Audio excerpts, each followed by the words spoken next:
Welcome everyone. We are back with part 2 of our 80s movie spectacular rama. Hopefully Anthony will not be a hater on this one. Yes, on part 1, Anthony found a lot of things he didn't like from the 80s. Well, he did not like. Not like, right. And there's air quotes there, folks. There's air quotes. I just want everyone to know that on the last podcast I praised 2 Chuck Norris movies and said I don't understand what everybody likes about Back to the Future. So there we are, folks. Anyway, alright. Let's start out part 2 of 80s movie extravaganza. Wax on, wax off, baby. Oh, Karate Kid. One of my all-time favorite movies of that kind. I guess yeah. You would call it the Rocky formula. You know, the underdog who prevails. Movie. Yeah, they did a lot of underdog movies during the 80s, yep. Which was good. But yeah, I think Karate Kid was... Karate Kid's amazing. Yeah. And we talk about movies from whatever that endure. Mm-hmm. That is one that does it. Yeah, I've shown it to our son, and he loves it. Mm-hmm. But every time we watch it, and he's wanted to watch it a few times, it still... I'm seeing it like I was 14 when it came out. You know, it's still... I get the emotion still works. The music goes down a little, but that's not important. The emotions still work, you know, at the end when you see that little tear on Miyagi, the last shot of the, after he wins, Daniel-san. It's one of the great movies of its type. Yeah. It's one of the great movies of the 80s and one of the great movies of its type. Yeah. Well, again, it's one of those movies where, you wanted to be Daniel. Even though, I did, right? you wanted to do the crane kick. You wanted, And not look dumb doing it. And not even today. Today, I want to find some little old right. master. Me too. Yeah. to train me. Yeah. Your fence is looking a little in need of some help. Can I help you, Mr. Unfortunately, I think it was definitely a movie that they did not need to make a remake. No. I'm a little sad that they made the remake. I'm glad you brought that up. Here's my problem with the remake. Jackie Chan, who is amazing. Mm-hmm. Probably the most amazing martial artist working in cinema. Or was. He's pushing 60 now. He's slowing down a little bit. Don't get me started on the Smith family, so I'll just say Will Smith's kid was in it. And it was in China. Mm-hmm. And it was called The Karate Kid. It should have been called The Kung Fu Kid, because guess what they do in China? They do Kung Fu. Yeah. Guess what Jackie Chan taught him? Kung Fu. Alright, anyway, enough of that. And they also didn't need to make 3 sequels. 3 sequels. Well, 4. 4? Yeah, I made 4 sequels. Oh, the next Karate Kid. Hillary Swank. Future double Oscar winner Hillary Swank was the next Karate Kid, and it did so well. I did like the second one. I did not. I didn't hate it. Yeah. I didn't like it. I don't think it was as good as the first, but I did. It lost its charm, I found. I think they went with a different type of charm. I think the third one ended up being too similar to the first one. Finding the bonsai trees. Making it terrible. You would think after the second movie where he goes, sees where Miyagi's from, has deals with all that trial and error and struggle, that he would come back and not be the same arrogant little shit that he was from the first one. Right. I hate this place. I want to go home. I want to go back to New Jersey. I was hoping if they ever made a reboot or whatever, they would bring back Daniel. Unfortunately, Pat Morita is no longer with us. But Oscar nominated. Bring in Daniel and have him pass the mantle on to another kid. If they were going to do something, or his son. Even. His son, something. Pass it. He could probably play. Have you seen him? Ralph Macchio does not age. He doesn't. Oh my God! No, compared to it's ridiculous. Some of the other people during the 80s, it's like that's Ralph Macchio actually still looks kind of like a handsome young man. He gained about 3 pounds. That's the difference. Yeah. It's the Italian in him, I guess. Right. But yeah, I agree. I definitely didn't need a third. The fourth one, I'm glad they didn't call it Karate Kid 4 because I kind of enjoyed it. To be fair, it was the next Karate Kid, which was good because they knew that they were going a different way with it, and they didn't slap Karate Kid 4 onto the end of the title. Right. So I'm glad they didn't. Yeah, but the second one I did enjoy. It was okay. I wouldn't ever own any but the first one. The first one, and as I said, Pat Morita was nominated for a supporting actor. I don't remember who beat him, or who won over him. It's not a competition. Sorry, Sean Penn and George C. Scott. But I still, just watching his performance, and Machio too, really. He doesn't get enough credit because Miyagi got all the, thank you, Mr.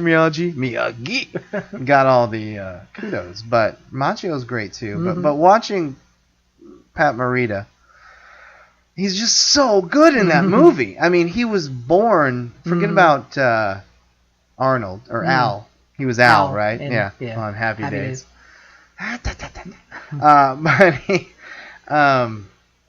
he was born to play Mr. Miyagi. The stars aligned and put him in his mommy's belly. Someday you shall play Mr. Miyagi. It was just beautiful. And he's funny. Yeah, well, he's funny. He's serious. He said breaks your heart when he gets drunk. Talks about his wife and killed. Yeah, right. Yeah, he played the shit out of that part. And even though it's such a cliched scene and kind of doesn't work in retrospect, when they're on the beach practicing, the music is beautiful. Music's great.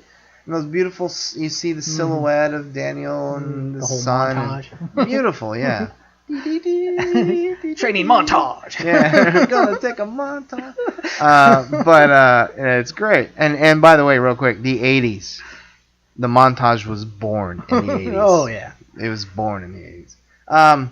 But then they come back to their truck, and there's a couple of white, good old boys somehow in Santa Monica, California. Some good old boy, oh, hey, Mr. Motto, and, this really badly written, in this great, perfect movie, this badly written moment. But then he takes their beer bottles and, hey, knocks the tops off and they go away. I just love that moment. They get in the car and how'd you do that, miss? Don't know. First time. Yeah, I love that. There's just so many great. But again, in the second one, I guess that would be, I never noticed that before, but in the second one, like the whole similar part of it is when he breaks the ice. Oh, yeah, that's right. So I forgot about that. Apparently it wasn't his first time because he certainly knew how to break that ice and the whole second. The ice was his second time. Yeah, but no, but the whole first time. The first one was the crane kick, that they focused on. Well, the second one was the whole drum. Yeah. So, family tradition or village tradition. Right. So that wasn't his first time because he knew the move. Right. If you want to get technical. Well, great! You just ruined the whole damn series for me. Karate Kid sucks. I was wrong. But no, that's one that'll endure this forever for me. The Karate Kid. Daniel-san. Yeah, I guess when they did the remake of it with Jackie Chan and whatever Will Smith's son is. Yeah, the Kung Fu Kid. Kung Fu Kid. That I guess. I'm bitter. Ralph Macchio. Please say he came out against it. Well, he called Jaden Smith. At least this is what I heard, and told him not to screw it up. Good. Said it's. You have a lot on your plate. here's what I would have done. I would have called Jaden Smith. You suck! Don't touch the Karate Kid! All right. Prank call him. Prank caller. You suck! Click! But no, that's one that'll endure and last. And don't do After Earth. Oh, sorry. Don't work with Shyamalan. He's gone batshit. There's we talked about action movies in our last one, and of course we're about to name two, at least in the top 5 greatest action adventure films ever made. I just want to talk on these quickly, because we'll do Spielberg again, probably many times over. But Raiders of the Lost Ark and Indiana Jones and the Temple of Doom, and for that matter, all 3. The Last Crusade. Yeah, The Last Crusade. They're all in the 80s. I mean, what what is there to not say? What can't you say about it? They're just perfection and a part of our youth. But I wanted to speak on Temple of Doom. Even to this day, with all the crap I don't mean to sound fuddy-duddy because I'm not, but with all the violence and shit that's on the screens today on television, I I've seen more naked women on television, on broadcast television, than I've seen in my entire life. Just by the way. But when Indiana Jones and the Temple of Doom came out, 1984, it started the PG-13 rating, which is fine, because there's some gruesome shit in that movie. Indiana Jones, until Crystal Skull, which we won't talk about right now, but until Crystal Skull came out, Temple of Doom was considered, that's the worst one. That's the worst Indiana Jones one. And to me, with the exception of Kate Capshaw, who makes me want to do something violent to my own skin. I'm sorry, Spielberg. I know she's your wife now, but she wasn't very good. With the exception of her performance, I think it's almost as good as Raiders of the Lost Ark. I think it's a great film. And my problem with people, their reasoning, and they talked about the violence, and it's so dark and violent, and he rips a heart out and reaches in the... Really? Yeah, that's horrible. Yeah. Guys didn't have any problem with when they opened the Ark, everybody's face melts and blows up. And, yeah, that's okay. But there'll be no reaching in and grabbing of the hearts. Yeah, but it was all claymation looking. So. And it was all, but as far as just... Roger Ebert, I'll probably be quoting him a lot because he was one of the great critics of all time. He gave it 4 stars. He was one of the few that actually championed that movie when it came out. He said it could be the greatest bruised forearm movie of all time. Because he's getting banged up and his shirt's ripped, and it's just as far as just we went to see it at AFI Theater last summer, I believe. We took Arcade. Yes, that's right. I took my 6-year-old son to see Indiana Jones and the Temple of Doom, and he's seen it like 6 times. He loves it. Doesn't bother him. But there was a line. There were people looking like, oh boy, are they bringing a 6-year-old? Yes, you're goddamn right we are. And he's fine with it. And, if it was rated R, he wouldn't be here. But I just... And that's probably the 30th time I've seen it in my life. It's still exciting. I still get a rush at certain scenes. And the scene where Short Round, when he's under that spell, Indy, and Short Round brings him back, and he's like, Indy, I love you, and he picks up Short Round, I'll kill him, and he's like, I'm okay, kid, And the music starts up. I'm getting chills talking about it now. It's just one of the great movies. I just don't understand why that movie is so maligned when it's such a great film. Yeah, well, I think a lot of people give those flack because they also, again, don't understand the premise of the movies. Even the 4th one, I think a lot of people just give the series a little flack because they think it's, it's campy humor, it's, goofy, But what they don't realize is that that's what it's playing off of. It's playing off that genre. Like, when does the first one take place? Like, the first one? 40s or... Yeah, it's, I think 41. 41. Well, it's playing off that campy, goofy 1940s style of a movie. The movie serials. And then you get, like, the second one, which is playing off that period of time. And even the 4th one, which people, swear to this day is crap. It's not crap. Again, plays off that campiness of the 1960s or...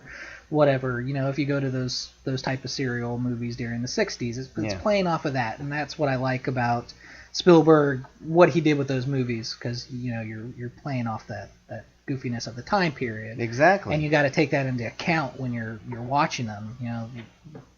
Kingsman, I'm going to throw that out real quick. Okay. It's playing off that same idea where it's kind of a campy retake, modernized of those old Bond films and spy films from the earlier days. So you got to keep that in mind while you're watching it as well. But I do want to see that. That's a recent movie. That's not the 80s. Yeah. Part 2 80s.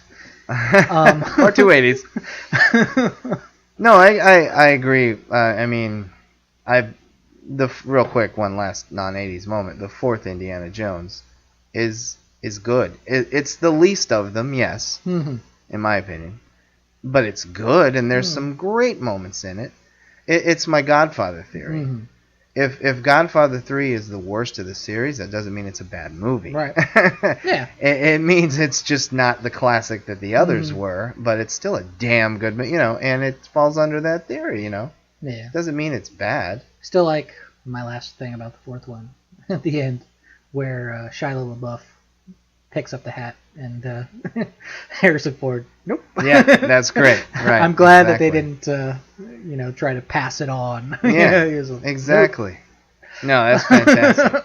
Yeah, but Raiders of the Lost Ark, all three of the Indiana Jones films in the 80s, just three of the best movies ever. Oh yeah, Sean Connery the third. Yeah, Sean Connery was a brilliant addition. But yeah, folks who remember Temple of Doom being too much, watch it again. It's just a great adventure. Oh, yeah. And it's weird, but there's more action than in Raiders of the Lost Ark. There's more. I'm not saying it's better or whatever. I'm just saying there's more of it. There's more of what we want to see Indiana Jones do in, And we got those great trilogies during the 80s, too. The first one was, 77, but, we got the last two Star Wars. We had the Indiana Jones. We'll touch on those lightly. Yeah. We had Back to the Future, even though you spoke ill of them from the last podcast. No. But you had those really good trilogies that all kind of came out during the period of time. Exactly, and they were trilogies that were made to continue a story, not to just to throw money. Let's see how much money we can make. Let's put them in some other weird. I don't like the Transformers films. I've only seen the first two, but I would understand a second one. I don't understand what are we on the fifth, third, fourth, or whatever. Yeah, it's all money. But like you said, Star Wars, Indiana Jones, those are continuing the stories. And did we really have anything that kind of had that same quality until the last trilogy came out? Where nothing. It was made to be. Yeah, to be a saga. I mean, I guess the Matrix tried to do that, but. Well, they tried. So. Let's leave it at the Matrix Part 1. I'd be much happier. But so anyway. Yeah, I agree. That's a good point. Let's talk about some. Well, here's another real saga that we should talk about, even though the only one was in the 80s. But the Alien saga is another one like that. James Cameron broke new ground with Aliens. He took. I was a teenager, so I didn't care. I was excited, but I'm sure most film people were like, "What are you doing, making a sequel to Alien? Are you crazy?" And it was 7 years later. Yeah. It was 86, and Alien was 79. So, and he just, they're two sides of a great coin. You know what I mean? Oh yeah. If definitely. You want the tight, dark horror, you get Alien. You flip it over, you got the horror with action and just everywhere. Yeah, it's fantastic. But yeah, that's another. Even though, like I said, Aliens was the only one in the 80s. It's another one that they continued the story. To continue the story, not you know how much money we'd make if we did. Yeah, but they did the sequel right instead of let's throw this out just to see how many people who are fans of the first one that we can make buttloads of money on. Let's make a quality film that's let's try to outdo ourselves. Let's make something that's going to be just as good, if not better, than the first one. Exactly. And you don't see that in sequels really anymore. You don't. That's a podcast in the future, folks. Yeah. Sequels. Sequels, yeah. The good, the bad. But they gave it to the right guy, a pre-ego James Cameron. Because he's got a big ego. Well, that's another thing. He's putting, these ideas into the right hands of people. I think we love George Lucas, and we love you, George. A big Star Wars fan. We don't hold grudges, George. But you can't say that putting it to another director's hand for Empire and Return of the Jedi was not a good idea. It was a brilliant idea. And just real quick, it's 80s. Empire Strikes Back is the best Star Wars film ever made, in my opinion. So I had to get that out there. But no, you're right. And they gave it to the right man, Cameron, based on another great 80s groundbreaking movie, The Terminator. What a great film. Yeah. What a great 80s, even though we can't really talk about the rest of them because they weren't in the 80s. But No, I remember when my dad took me to the Terminator, and I'm sure you remember the first time you saw it. Oh yeah, how could you not? Like, what is this? With that wasn't Christopher Young. Who did the soundtrack for that? Brad Fidel. Yeah, how could you not with that music? Oh my God, yes. Yeah, and we saw the opening shot of the human skull, and then the Terminator foot coming down and crushing it, and then it pans back to all the post-apocalyptic. Oh my God, it's just makes me want to see it again right now. Talking about it. It's no, it was that and Aliens, as far as James Cameron in the 80s, both groundbreaking films. Oh yeah, great sci-fi. And as far as the Terminator, I mean, he made a great story out of Aliens. As far as the Terminator, what an original idea! What an amazingly multi-leveled story and brilliantly original idea that was. Yeah. And Bill Paxton, remember he was one of the punks at the beginning when Schwarzenegger first zaps to Earth and he's naked. Yeah. And those punks are at the edge. That's Bill Paxton. At the bar? No. Oh. The bar was in part 2. Was that the second one? Part 2. Sorry. But yeah, and he's I couldn't remember where he got his clothes. Doing his Bill Paxton. Like Chet in Weird Science. We spoke of Weird Science last podcast, and we apologize to Mr. Paxton for not bringing him up at all. Yeah, because he was a great part of that. One of the great parts of that movie. Well, Kevin Costner. Whoa, there's a segue without a segue. Yeah, Aliens, Terminator. Yeah. Reminds me of Kevin Costner. I just wanted to speak briefly on Costner. He's gotten an ego over the years, and if anyone who ever watches Inside the Actors Studio, I beg you think Robin Williams is funny, watch Kevin Costner's.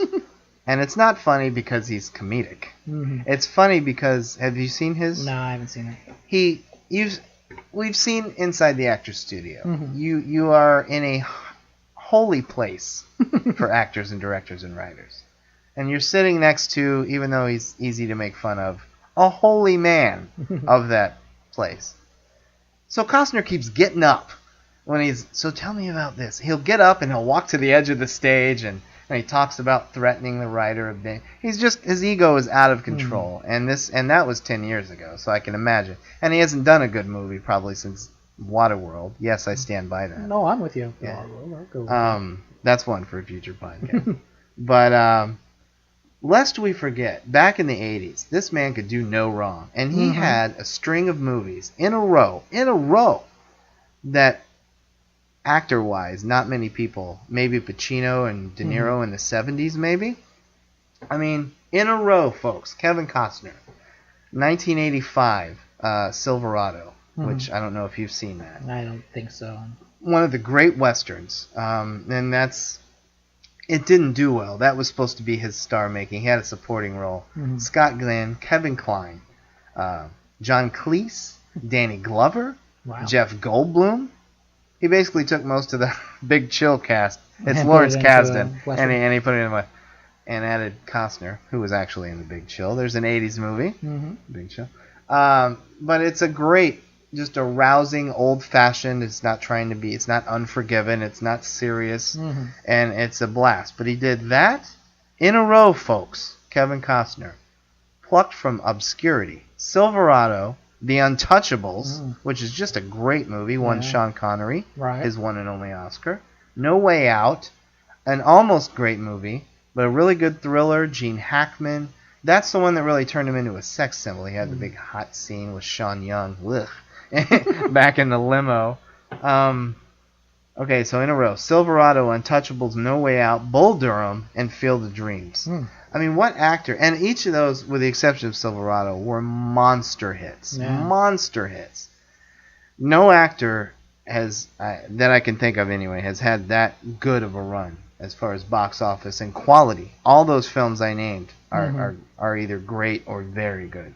And I think I own them all. Yeah. I own every one of them. And I think as far as sports movies go, Bull Durham, I think, is just a classic. Everybody goes to Field of Dreams. And yes, I love it. And yes, it gets me. And it shouldn't, because I could give a wombat shit about baseball And but it's quotable. It's a great movie. It's wonderfully done. A great score by James Horner, and it chokes me up, and it's beautiful. And Kevin Costner called it "It's the Wonderful Life for Our Time." He's not right, but but anyway, I just thought it was nice to mention because Kevin Costner has kind of become his movies don't do anything anymore. He's kind of but he just had an amazing run in the 80s, and that's where he came from. What's that? I got to give him shouts out though, and to my high school because he actually went to it. That's right.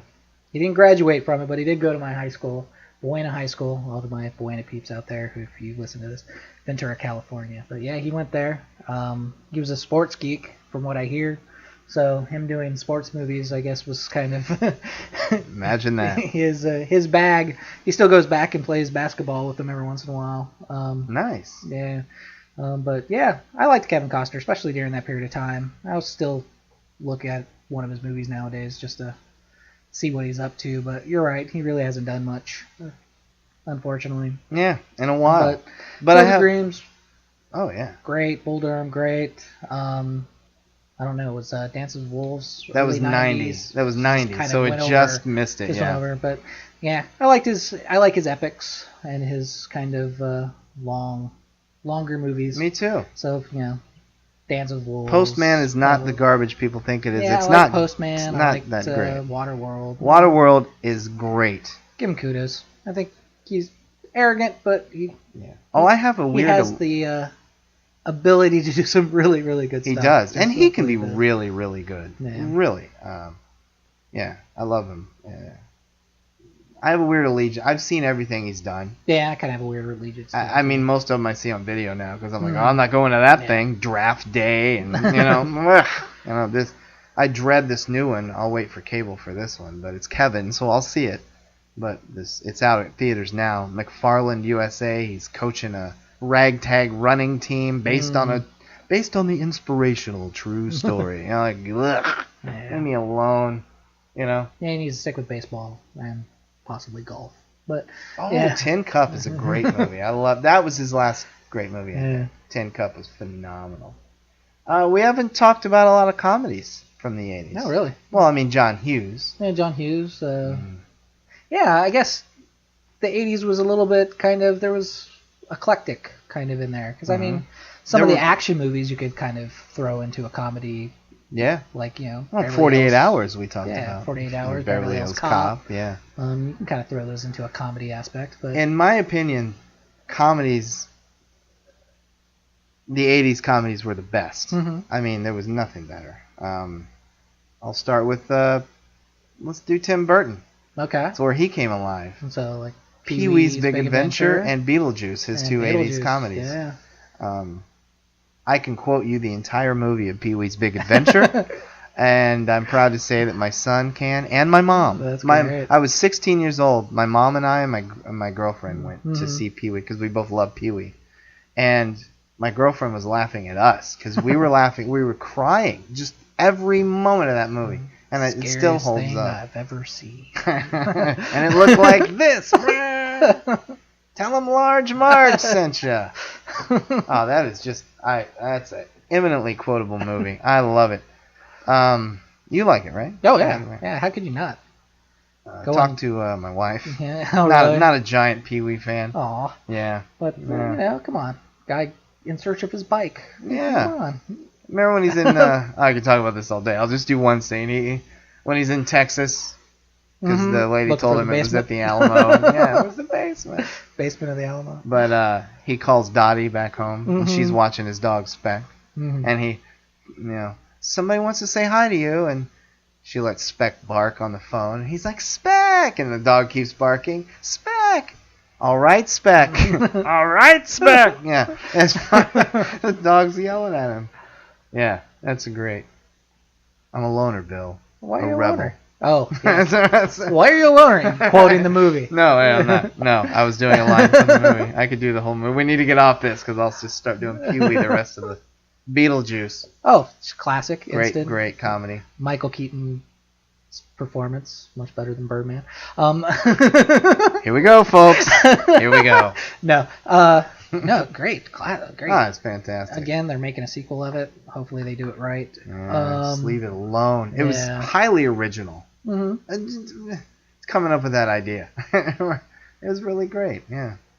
The now infamous, the daylight coming in, where he's making them all dance. But I guess, Winona Ryder needs work. Since God bless her. Since Star Trek.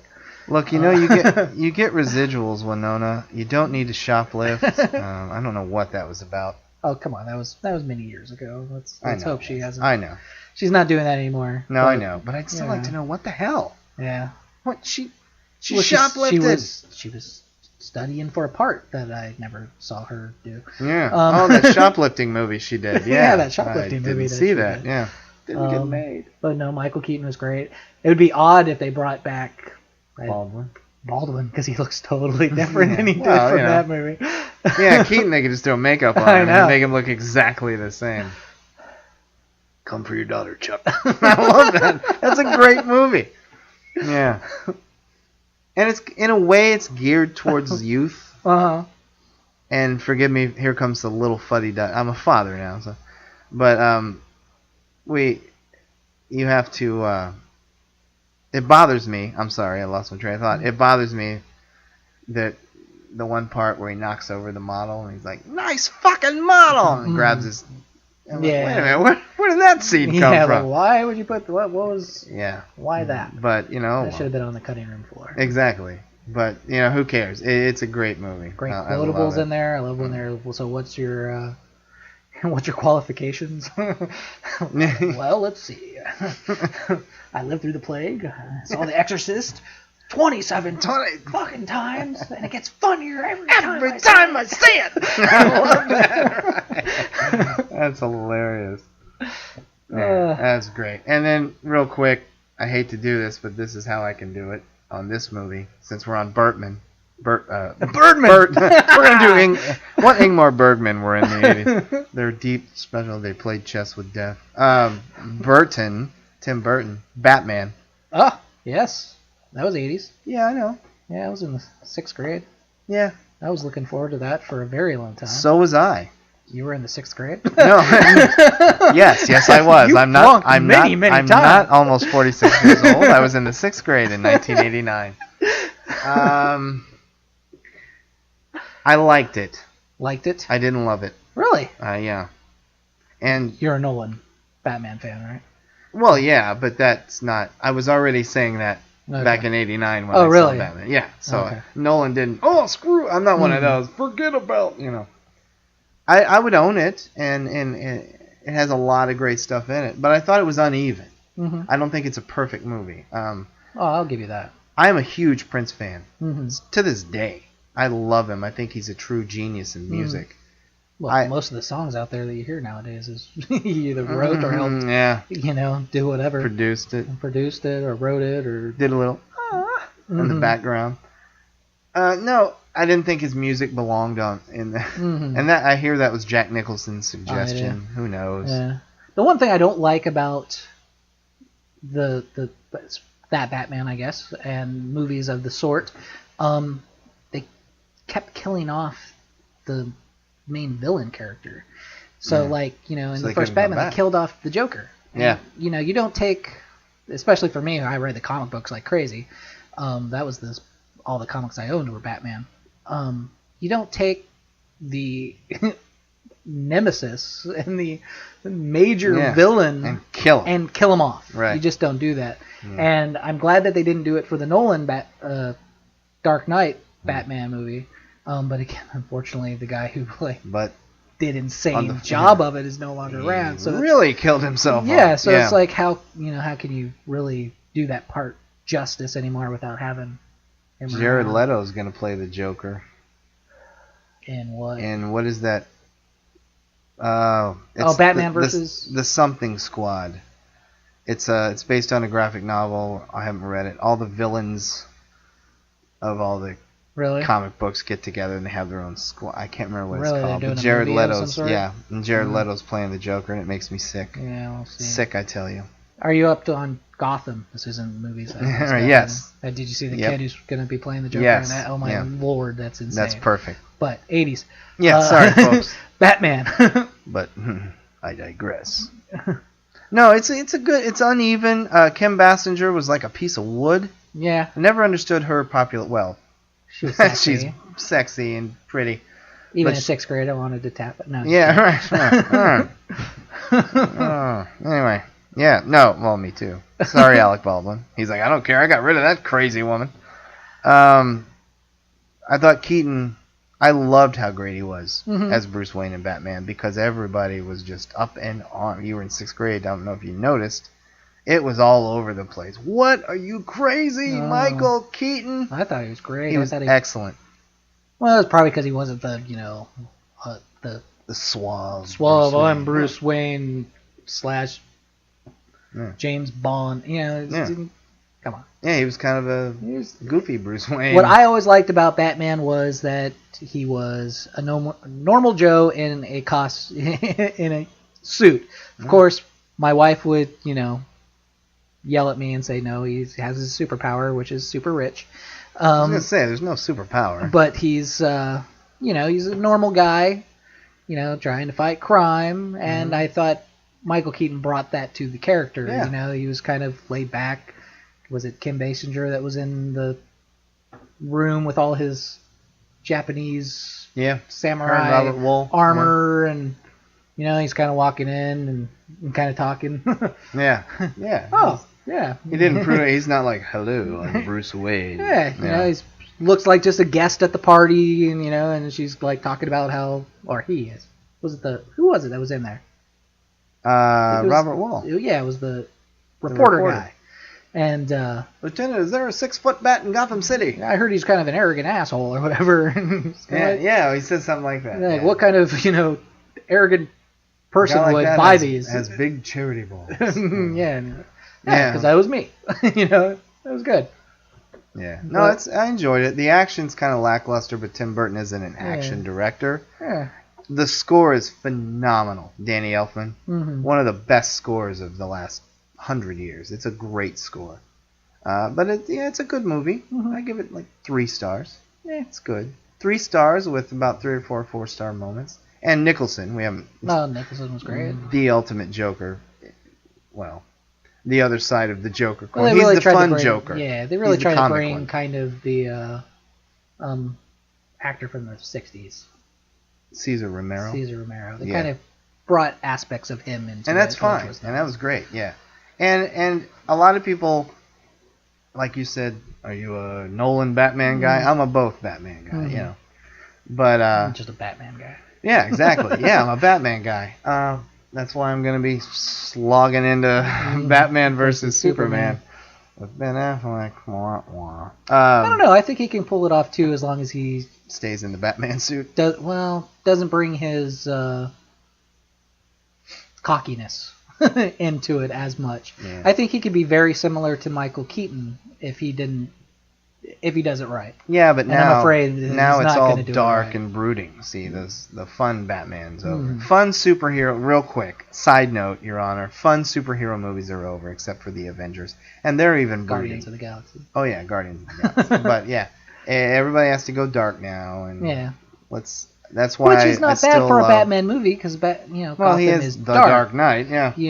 But that's why I hold in my heart still my favorite 2 superhero movies of all time, are Superman 1 and 2 with Christopher Reeve. They perfectly capture everything you want from a superhero, everything you want from a comic book turned to a movie. Right. I mean, I won't go on those. Superman 2 was in the 80s, so I guess I could sneak that in there. But it's phenomenal. The third one. Yeah, we can stop at 2. Let's just pretend there are no more Supermans after Superman 2. I don't care if Richard Pryor was in it or not. Yeah, but no, I mean, Batman. I'm a Batman guy. I like Batman. Here's getting back to the comedy aspect. Vacation. Oh, National Come Lampoon's.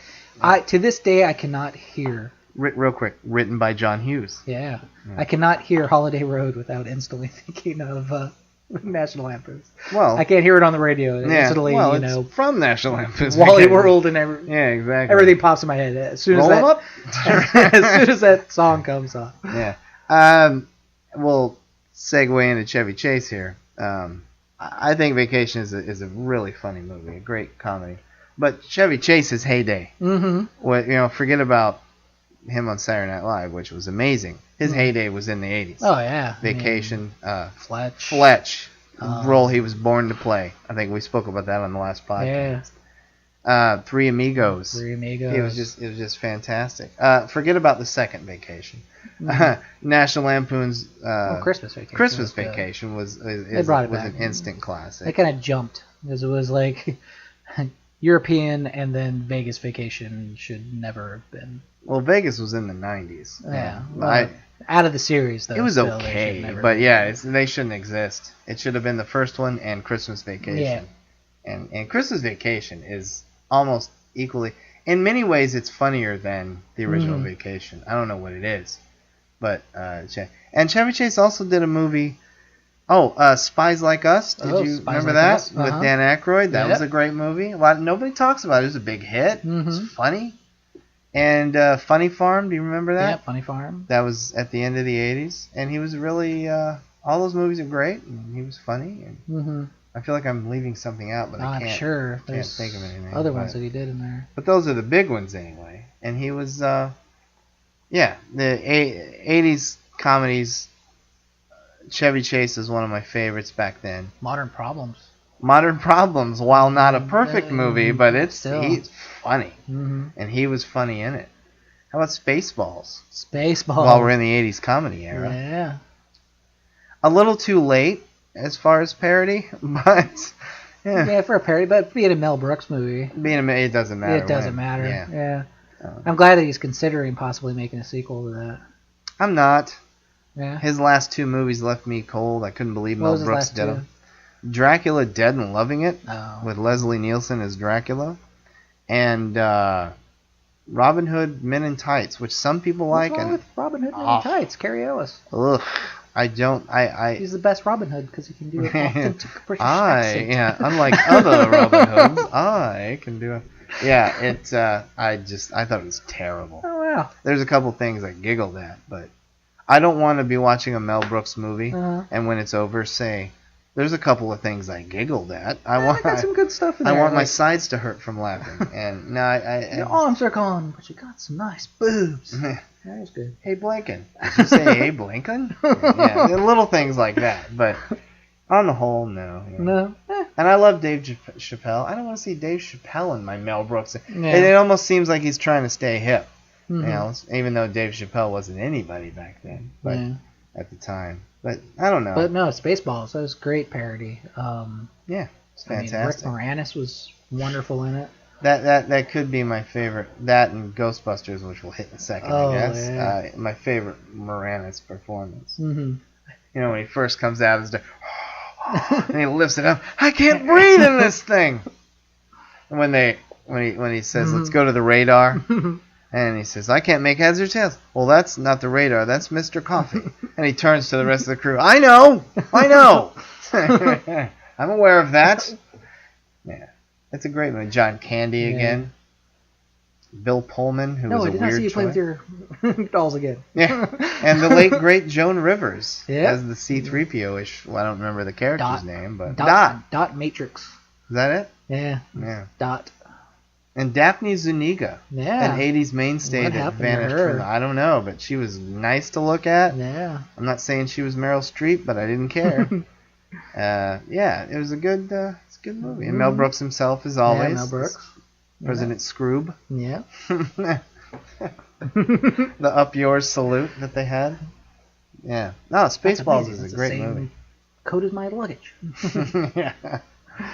And one of the funniest scenes ever is at the end of that movie when they reenact the alien scene where the alien comes out and it's actually John Hurt, right? And he's like, here we go again, and he lays down and the alien comes out. Hello my baby, hello does my a little darling. song and dance. Oh my god, when I first saw that I was in tears.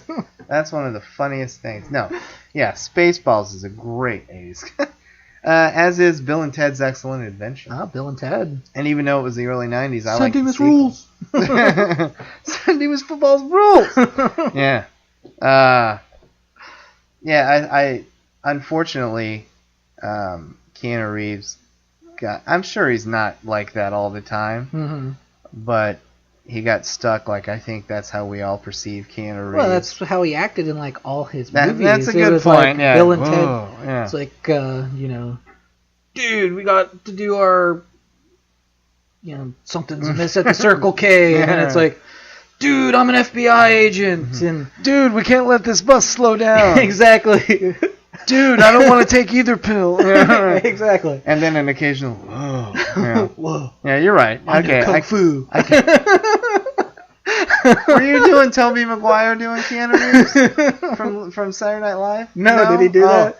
Tobey Maguire was on Saturday Night Live years ago when Tobey Maguire mattered, and they did the Celebrity Jeopardy, and he was Keanu Reeves, and he rings in, and yes, Keanu, I know Kung Fu, and it's the funniest thing. And you said it exactly. I just thought that's what you did. But no, Bill and Ted, George Carlin, the late great George Carlin, and they went. Which was funny. I realized, and I don't know if this was their intention, but Bill and Ted was kind of an 80s rip. I don't think rip-off's a good word, but Doctor Who. Somebody who did Bill and Ted's was a Doctor Who fan. Because of the phone booth? Really? Yeah. I never realized that before until I was seeing a picture not too long ago of the phone booth. I was like, the police booth, the phone booth, because it's an old style phone booth. Yeah. It wasn't like, an updated phone booth. It was like the old, Superman jumping out of phone booth type phone booth, where you think of like the British, police booths. Yeah. It was an older police booth. Right. I just found that very interesting, just to throw that out there. I see that side because at the time I didn't care about. I didn't really think about it, but and it's a time machine, but it's a phone booth. Yeah, yeah, you're right. I think that was kind of like a TARDIS. Tip of the hat. Yeah, yeah. Oh, geeking out a bit there. See, folks, this is all. Our podcast can also be a learning experience for people like me. I didn't make that connection at all. No, I think Bill and Ted is just a ridiculously funny movie. And whatever happened to Alex Winter? That was the Bill. Yeah, he did like. Whatever happened to Bill? And did. Yeah, that was like that's like yeah. Yeah, that's all I remember from Bill and Ted, Winter. Lost Boys, and now we're done. Bill, whatever, Esquire. I can't remember his last name. And I'm Ted Theodore Logan. I used to have a Wild Stallions t-shirt. Wild Stallions.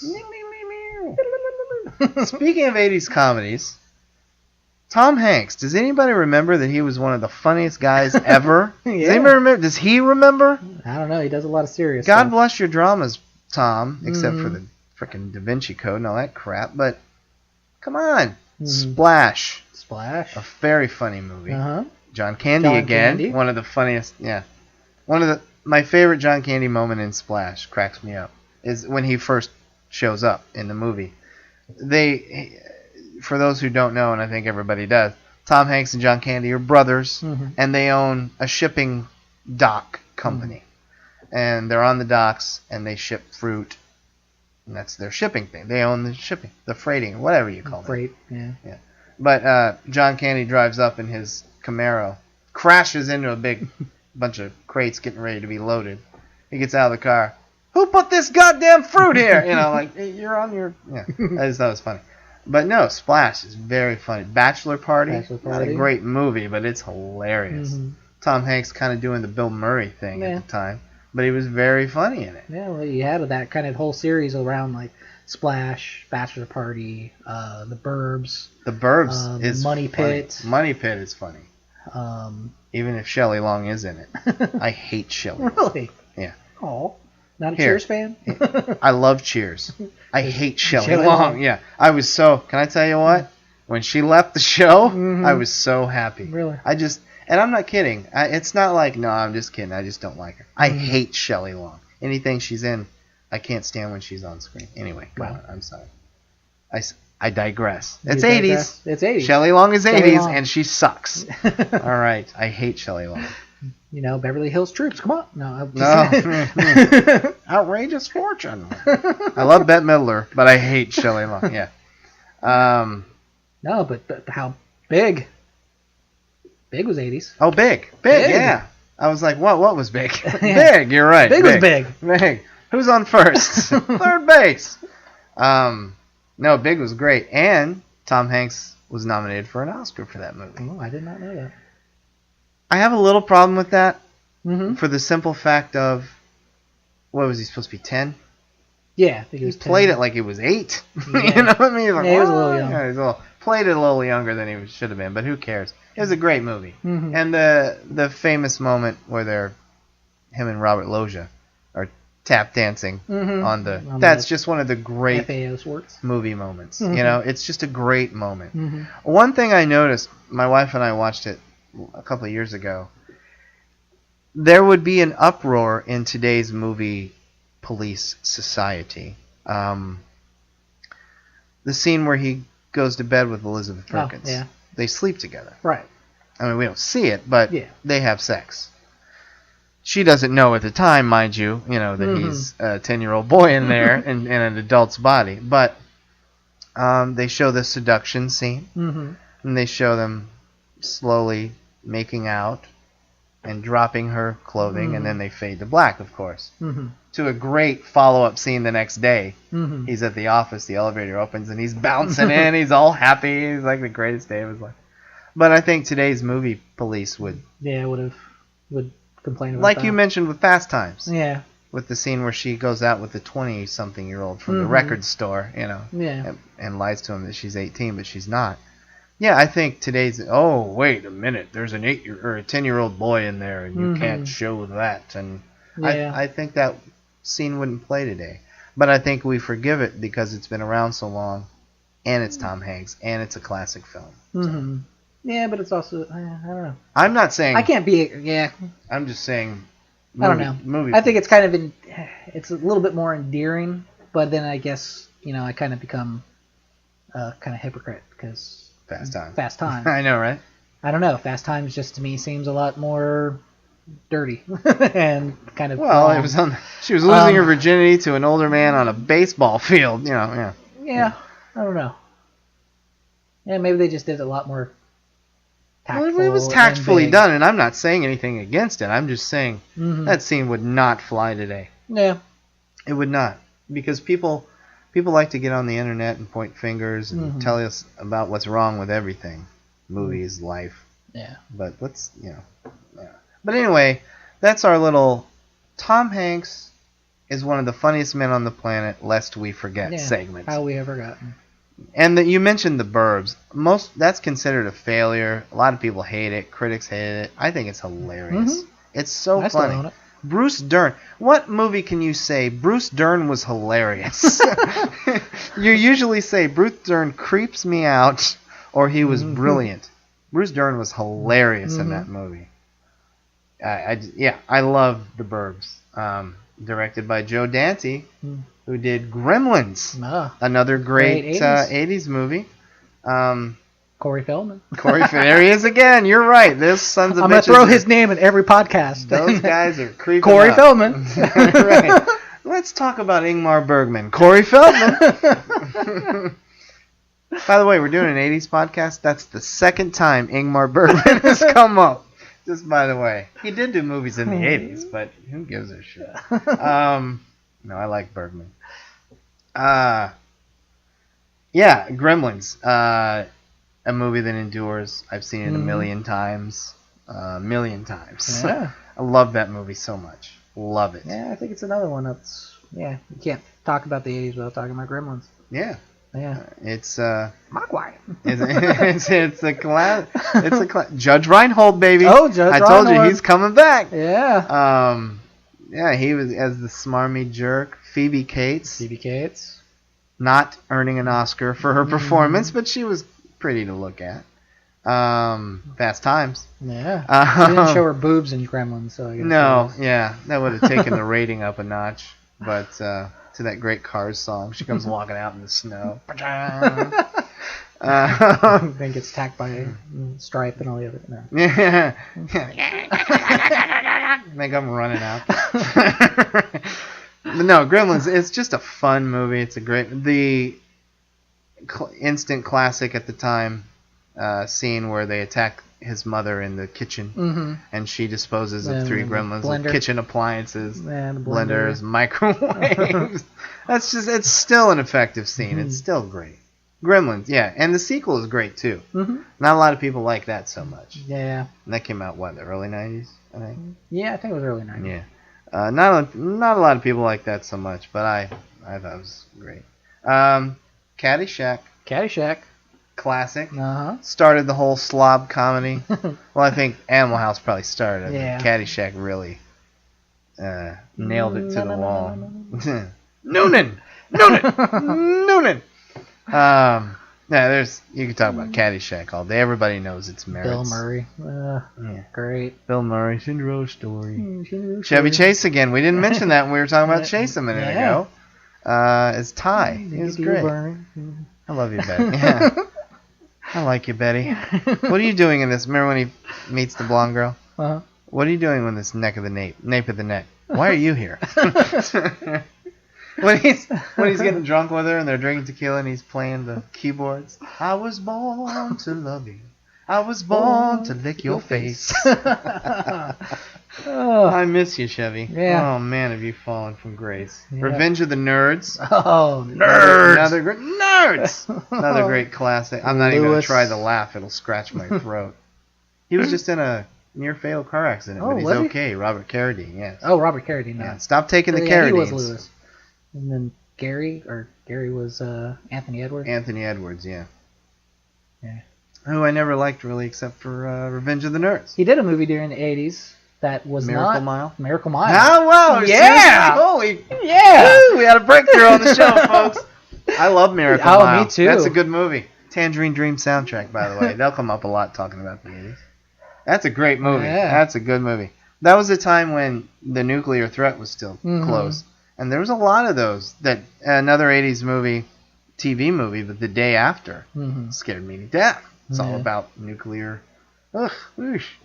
Yeah. But no, Revenge of the Nerds is a funny movie. Oh, yeah. Have I? Thank you. My dad's a big fan Booger. of that, too. Booger, yeah. Ogre. I mean, you get a lot of people. You can't. Yeah. I can't see them now on TV or whatever without going, Booger! And what's his name? Poindexter? Poindexter, yeah. He ended up on 30-something as a father of 2 and yuppie. I'm like, no, it's Poindexter. Nah, nah, nah, nah, nah, nah, nah, nah. At the end, nah, nah, nah. That's a great... I love that. The Lambda Moose. Oh, Lambda. Or the you're right, and the Omega Moose. You're right, yeah, you got it. Yeah, that's a good movie. Classic. Love the Nerds. Different kind of comedy. Airplane. Oh, another pretty much laugh a minute. Yeah. Even though some of the laughs are you rolling your eyes that you're really, but it's so funny. Well, it's going back to the Police Squad. And I love that type show. Of slapstick. It's more 80s. Yeah, I love that wonderful. show. And you got the Naked Gun, which was again not as good as the Airplane the Files movies, of Police Squad. But they were trying to do that style of comedy like the Police Squad, and they haven't been really able to do it since. I mean, the Wayans brothers tried to do their little scary movie takes on it, but failed miserably. Yes, indeed they did. And they're funny. That whole family's funny. But not on the screen, they're not. No. They're not. You put them on a mic. they're funny comedians, but no, not on the screen. More great comedies of the 80s for me. Blues Brothers. Oh. Blues Brothers is just, I think, it's a well-directed movie. John Landis, the great John Landis, who's responsible for some of the best comedies ever made. Right. American Werewolf. We'll get to that another time. Blues Brothers, Animal House, Spies Like Us, so on and so on. And for some reason, Stewart saves his family. I saw it, and I can tell you, I don't even remember it. I only saw it because it was John Landis. I never liked that character. Yeah. But no, Blues Brothers, the music, the comedy is so funny. That was doing a Saturday night skit right. Yep. Exactly. And one of the few and last times that they did that. You're right. Yeah. You don't even... That movie is so good, you don't even think, oh, yeah, that started on Saturday Night Live. Yeah. Yeah, is doing it to a masterful level. I can't say enough great things about the Blues Brothers. It's a great movie, eminently quotable. I got my cheese whiz boy. What's that? I'm on a mission from God. Yeah. Are you the police? No, ma'am. We're musicians. Right. No, it's just such a great movie. Yeah. I love it when they go pick up the drummer. And, hey, Jake, glad you're out. Elwood, nice to see you. It's been a long time. You guys looking good. You got the money you owe me, motherfuckers. I love that. Yeah. And what do they call themselves when they're trying to pass themselves off as the country band? Because they get there before the band? Yeah, I can't remember. Damn it. I just remember that the whole Something performance. Boys. Stand by your man. Yeah. Hit him up, hit him out. Raw high. Yeah. Oh, that's a good one. Miss that guy. All right. Belushi? Yeah. You took the wrong Belushi. Anyway, no, I like Jim Belushi. I'm not a hater of Jim Belushi. No, I like Jim Belushi. Everybody hates him. He hasn't done anything as iconic as his brother, which, unfortunately, I think that's... But if he chose his movies a little bit better, I think he could have... Yeah, because he doesn't have the comedy talent of his brother, but he's certainly a funny guy. Yeah, and he had the screen presence. You weren't like, oh my god, that guy's. And he's been in a few movies where he actually played dramatic parts where he's good. Oliver Stone's from 1986, Salvador with James Woods. He was great in that movie. He played a whacked out junkie, Oh, and one movie we forgot to mention, two actually, directed by Joe Dante, who we brought up earlier, Gremlins. Interspace. No. Or Interspace. And I about said Interstellar. Interstellar. Interspace and Explorers, both. Yes. This guy had a great run in the 80s as a director. I love Explorers. Oh, I love Explorers. I'm still trying to get my wife to see that one because it's on Netflix now. Yeah. Corey Feldman's not in it, right? Corey Feldman? No. No, it was River Phoenix. Yeah, Ethan Hawke. We'll talk about Phoenix. And that other guy that really didn't do anything. Yeah, what happened to that guy? No, Explorers is anybody who has kids. Howie Mandel. Oh, Christ. Do we have to bring him up? Well, he was in Explorers. What? Of course. What? Yeah. He was one of his only voice. Yeah, right. And that's the way I like it, right? Just like that. Remember his act back then? What? Oh, my God. Oy. No, if you have kids, Explorers. Oh, yeah, Explorers is a movie to watch. My son loves it. And, it's a great movie. Interspace. The funniest Martin Short performance I've ever seen. And I think Martin Short, by the way, is one of the funniest people on the planet. Oh, he's great. He hasn't made as many good movies as his peers, but he's always funny. He is so funny. And in Interspace, for those of you who don't know, Dennis Quaid gets shrunk and shot inside Martin Short, and he's floating around his system, and it's just the funniest thing. You like it, right? Yeah. Oh, yeah. How can you not? Who was the woman? Was that wasn't Meg Ryan? Meg Ryan. That was That's Meg where Ryan. That's where they met. That's where they met? Yeah. Poor Dennis. Yeah, I know. Then she did a movie with Russell Crowe and said, "Ooh, I'm going to bed with that guy." That pissed me off so much. I lost a lot of respect for Meg Ryan after that. I don't care about people's personal lives. But for some reason, when it's somebody I like, I'm not to the point of where I'm going to buy People and read what happened. I'm going to watch E! And see what the scoop is on this divorce. I'm not talking that. I just mean, like, for instance, I dug Meg Ryan at that time. She's a little cutie back before she messed up her face. Sleepless in Seattle. Just the cutest thing. And then she does a movie with Russell Crowe, one of my favorite actors. And she sleeps with him and ruins... Yeah. They didn't even start a relationship. Well, that's interesting because he's not one of my favorite actors. So that's really? Probably... all right. Well, that's probably why I didn't like it. So it bothered you more than... It bothered me more. Than it bothered me. Yeah. We're going to talk about a couple real quick, and then we're going to end part 2 of our 80s. Of our 80s. Jesus Christ, people, we talk too much. I apologize. We talk too much, but that's the good thing. As long as you keep listening. When you stop listening, we'll cut it down. We spoke on Ghostbusters. And Ghostbusters 2 was in the 80s. It's not as good. I don't think we talked about Ghostbusters as much as it deserves. We did. Yeah, we didn't really. Can we save that for part 3? Sure. Because there's a lot to say. Yeah, there's a lot to say about this. And we need to wrap it up for the folks. But we promised you folks we're going to keep it down from now on. Just real quick, we spoke quickly on Three Amigos. But Tootsie, not a lot of people remember that is a comedy. Yeah. It's a comedy. It's a very good comedy. What's that? No, it's a very good comedy. Very good comedy. I mean, it Bill Murray brought around, things like Mrs. Doubtfire. And, yeah. Those type of... Yes, I'm the only person that does not like Mrs. Doubtfire. But I'm just saying, the Mrs. Doubtfire was very Tootsie-ish. Oh, yeah. And, you can definitely pull that out of it, but... Definitely. And if we're talking so-and-so begat so-and-so, and Tootsie is descended from some like it hot. Right. But, no, Tootsie is a very funny movie. I like it. And it doesn't... If that movie was made today, it would be too off the rails. The situations would be too unbelievable, too outrageous. Right. That's probably why, what is it? What's the... So-and-so goes to jail, and so-and-so goes... The dude dressed up like a woman. Oh, my God. Really playing a woman. Medea. Like, I can't stand You know what? Someday when I'll do a podcast by myself and give you the day off, because we'll get shot. Because I cannot stand Tyler Perry. Yeah. But we won't get into that. I hate Tyler Perry. He's the unfunniest, terrible. Well, he's going off that kind of stick that Tootsie did correctly. And hey, that's fine. Guess what? I don't like Mrs. Doubtfire, but I laugh at Robin Williams as Mrs. Doubtfire. Right. So if you do it, if you're funny, I'm fine. Yeah, do it right. There's so many ways to go wrong. But Tootsie did everything right. The situations were believable. Dustin Hoffman this goes without saying, phenomenal. Bill Murray was great, and Terry Garr was wonderful. Jessica Lange won an Oscar. Yeah. Yeah. Gina Davis. It was just a great movie. Great. One of the best scenes in the movie is for me at the end.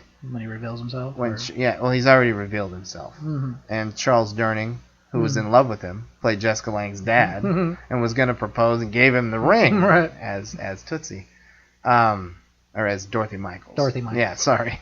It wasn't named Tootsie. That was just a movie. But Charles Durning sitting in a bar, getting drunk, drowning his sorrows.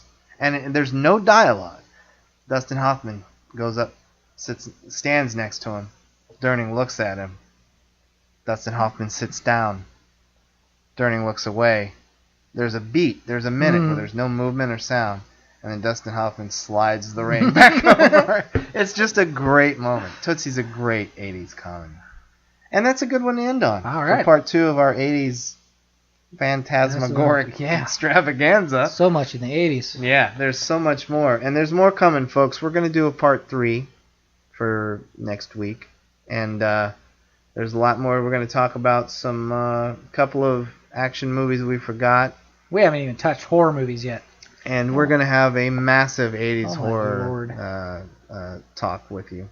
So again, send your comments. Leave your comments. See, this is why it's important for your comments. Because we need to read those comments for you to go, stop doing the fucking 80s. Right. Well, just to let you know, we're doing 3 to 4 episodes on the 80s. And then we're moving on. But the 80s, just real quick, the 80s is, I think I spoke of this on the first podcast, is where we grew up Jaws, Star Wars, Close Encounters, and all that. But I think our outlook on genre films, anyway, was molded by 80s films. Yeah. I mean, we'll talk about it later. I'm getting ready to rattle off a bunch of movies. We're about to continue. Yeah, that's right. So that was part 2 of our 80s podcast. We hope you enjoyed it. Please leave your comments. We are out of here, and we will see you for part 3. See ya.